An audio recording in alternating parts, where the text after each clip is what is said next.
নানা শঙ্কা কাটিয়ে বিজিএমইএ সদস্যভুক্ত প্রায় ৯৯ কারখানায় ফেব্রুয়ারি মাসের বেতন পরিশোধ করেছেন শিল্প মালিকরা। আরেক সংগঠন বিকেএমইএ সদস্যভুক্ত ৯৯ বেশি কারখানায় দেয়া হয়েছে গেল মাসের বেতন।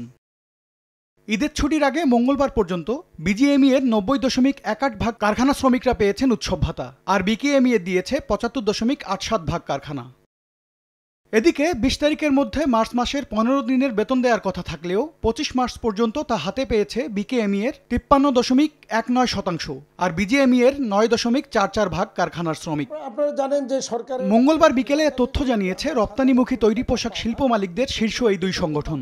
অসন্তোষ ঠেকাতে ছুটির আগেই বাকি কারখানা শ্রমিকদেরও বেতন ভাতা পরিশোধ করার কথা জানান শিল্প মালিকরা। খুব ভার্নারেবল ফ্যাক্টরিগুলি যেগুলি সমস্যা কবলিত, যাদের বেতন বোনাস দিতে গিয়া খুব সমস্যা হবে, তাদের ইনসেন্টিভের তালিকা করে তাদের টাকাটা যাতে সরাসরি শ্রমিকের জন্য পেতে পারে সেই ব্যবস্থা করেছিলাম আমরা বিকেএমইএ এবং বিজিএমইএ, এবং সেখানে ২৫০ কোটি টাকা আরও নতুন করে দেওয়া হয়েছে।